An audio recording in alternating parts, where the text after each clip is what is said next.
Dan Mama dan Yesus kami berdoa dan ucap syukur. Haleluya. Amin. Amin. Shalom semuanya. Shalom adik-adik di rumah. Ayo, apa kabar hari ini? Luar biasa. Luar biasa. Siapa yang hari ini bahagia? Siapa yang hari ini bahagia datang ke rumah Tuhan? Semuanya angkat tangan. Hari ini kita mau angkat satu pujian. Hari ini ku rasa bahagia. Oke? Oke enggak? Oke.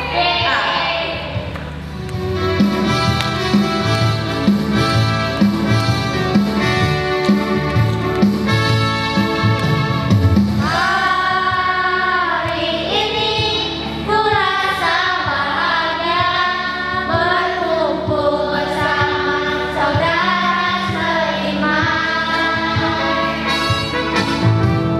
Ku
Tuhan Yesus, terima kasih kalau pada hari ini kami ada di rumah Tuhan, kami sudah memuji Tuhan, kami sudah meninggikan Tuhan.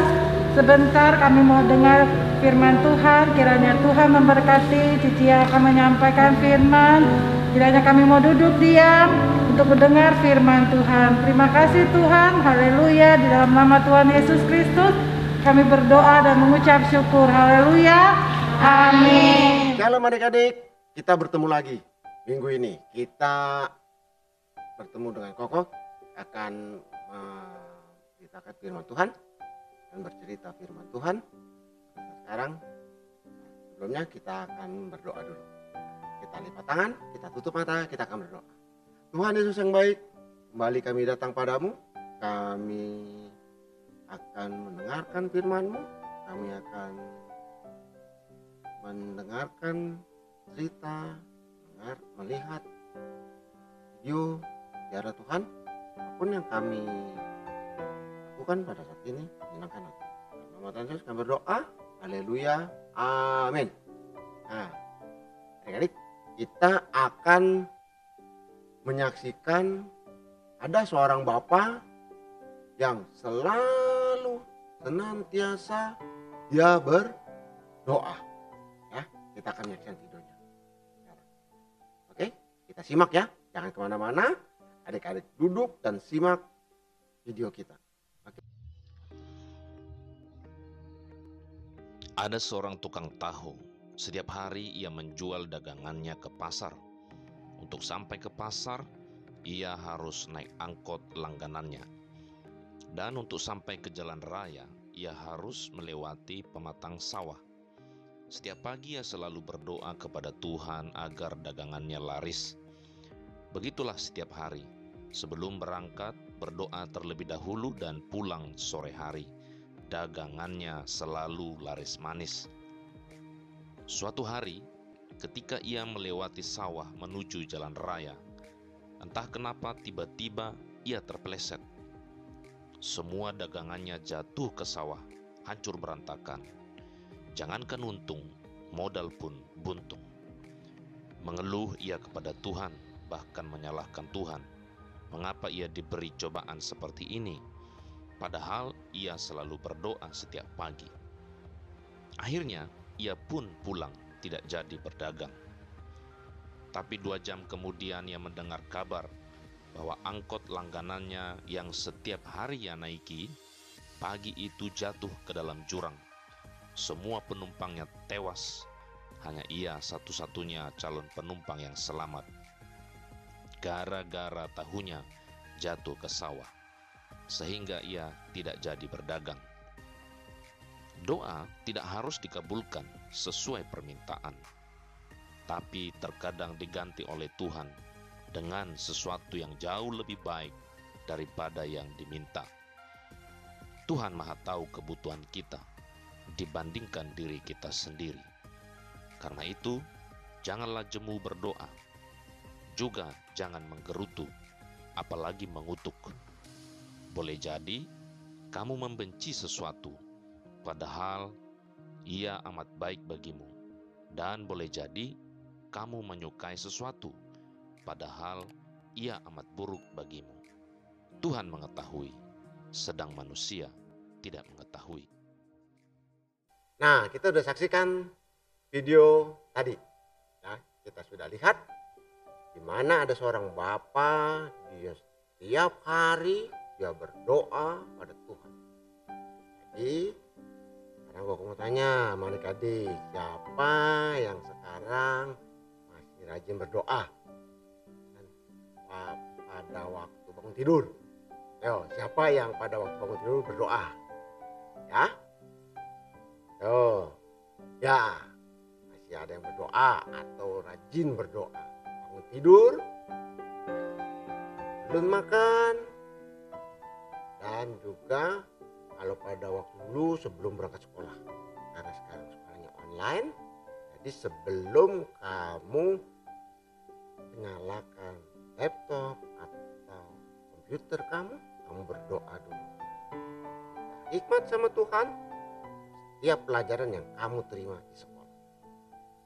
Nah, ada yang belum bisa berdoa. Waduh, adik-adik, berdoa itu tidak susah. Berdoa itu gampang, mudah. Ya, nah adik-adik, kalau kamu berdoa itu sama seperti kamu berbicara sama orang tua kamu. Kamu itu kan anak-anak Allah. Kita ini sebagai anak-anak Allah. Tuhan itu Bapa. Gak mungkin kalau kita ngomong sama papa kita itu, oh papa yang baik. Mungkin kita pasti, saya lapar nih, kita makan dong. Ya kan? Seperti itu. Jadi papa kita pasti kasih makanan.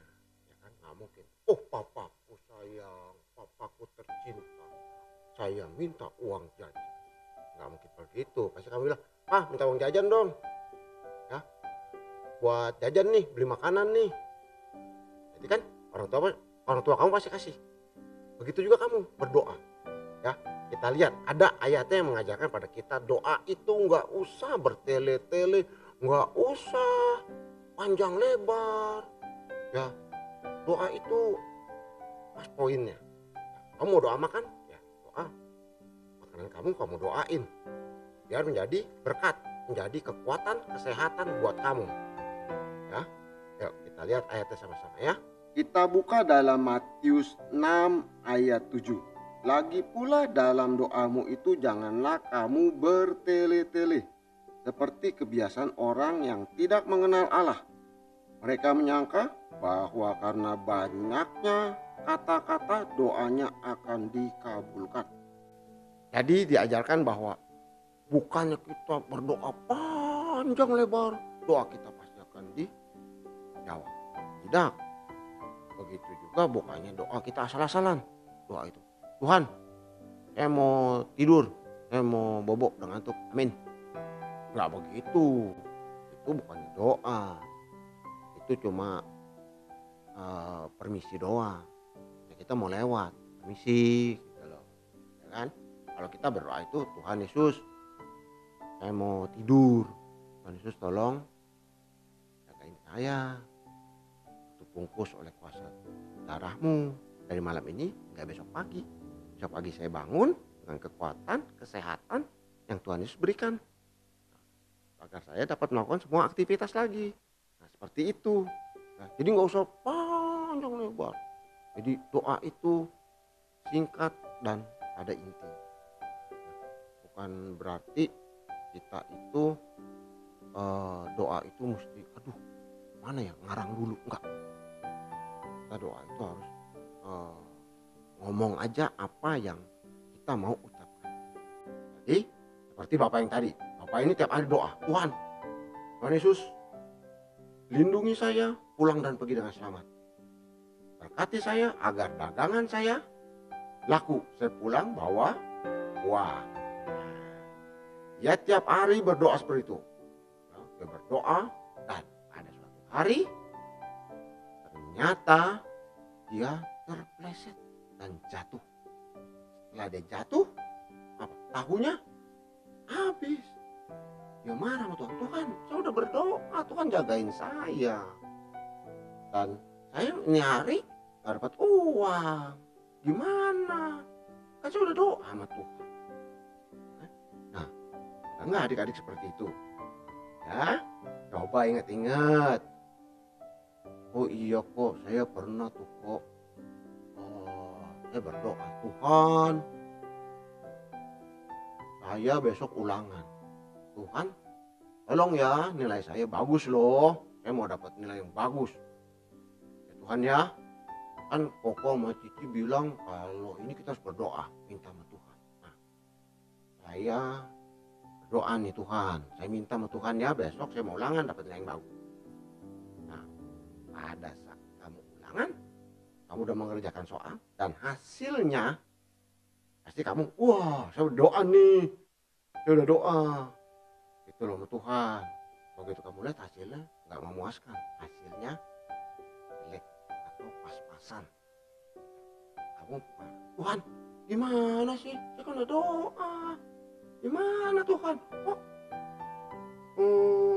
hasilnya nggak bagus ya? Nah, Tuhan itu maha tahu. Tuhan itu maha mengetahui. Ya, adik-adik. Jadi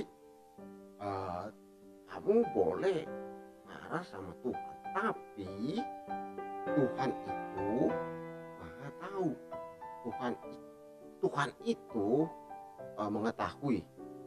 Ya, coba kita baca ayatnya. Ada ayatnya nih adik-adik ya. Dalam 1 Samuel 2 ayat 3. Janganlah kamu selalu berkata sombong. Janganlah caci maki keluar dari mulutmu. Karena Tuhan itu Allah yang maha tahu dan oleh Dia perbuatan-perbuatan diuji. Ya, kita sudah baca ayatnya. Nah, jadi adik-adik, Tuhan maha tahu. Kamu dapat nilai begitu, Tuhan juga tahu. Mungkin kamu sudah berdoa. Tapi kalau kamu dapat nilai bagus, kamu akan sombong. Aku nih, gitu loh. Gue udah doa gitu loh. Saya udah doa, bagus nilainya. Kalau, ya kan? Oh, kamu bisa sombong. Hati kamu sombong. Jadi Tuhan tuh tahu. Ya, jadi Tuhan mengajarkan bahwa kita harus gak boleh sombong. Tuhan tuh maha mengetahui. Nah, seperti tadi video yang kita lihat. Lah Tuhan tahu itu Bapak itu marah-marah sama Tuhan karena doa dia nggak dijawab. Tetapi setelah dia dengar bahwa angkot yang biasa dia tumpangi sampai ke pasar itu masuk ke dalam jurang dan dia hanya satu-satunya orang yang selamat. Nah, dia mengucap syukur. Aduh Tuhan, terima kasih. Kalau saat itu dia nggak jatuh, mungkin dia sudah tidak hidup lagi. Dia mati bersama dengan angkotnya yang jatuh ke dalam jurang. Jadi adik-adik, semua rancangan atau rencana kita, rencana adik-adik, oh saya sudah belajar nih ya. Jadi saya sudah belajar, nanti saya udah baca buku, biar nanti saya ulangan bisa bagus. Itu rancangan, rencana, susun rencana. Nah, dan nanti saya bisa dapat ranking. Tapi ingat adik-adik, ya kan? Ingat rancangan kita dan rancangan Tuhan. Ya. Jadi, yuk, ada ayatnya nih. Dalam Yesaya 55 ayat 8. Sebab rancanganku bukanlah rancanganmu dan jalanmu bukanlah jalanku. Demikianlah firman Tuhan. Jadi apa yang adik-adik rencanakan, apa yang adik-adik pikirkan, itu belum tentu sesuai dengan rencana Tuhan. Adik-adik berpikir, saya sudah belajar, saya sudah berdoa, nilai saya akan bagus dalam ulangan. Tapi itu bukan rencana Tuhan. Kenapa? Karena kalau kamu dapat nilai bagus, mungkin kamu dapat nilai 90, kamu wah ini loh, saya loh gitu loh, ya kan? Saya loh lihat hasilnya bagus, kamu akan sombong. Gak boleh. Kita sebagai anak Tuhan gak boleh sombong. Adik-adik ya. Nah, jadi kita akan buka ayat kita. Pokok ulang ya, dalam 1 Tesalonika 5 ayat 17. Tetaplah berdoa. Saya ulang ya. 1, 2, 3. Tetaplah berdoa. Ya. Amin. Ya, ayo kita akan berdoa. Tutup mata, lipat tangannya. Tuhan Yesus yang baik, kami telah mendengarkan firman-Mu. Biarlah Tuhan ajar kami untuk dapat berdoa. Ajar kami untuk dapat mengikuti setiap rencana-Mu dalam kehidupan kami. Serahkan seluruh kehidupan kami ke dalam tangan-Mu. Engkau yang mengatur setiap kehidupan kami, setiap jalan kami. Dalam nama Tuhan Yesus. Haleluya. Amin. Shalom adik-adik, Tuhan Yesus memberkati. Sampai jumpa lagi di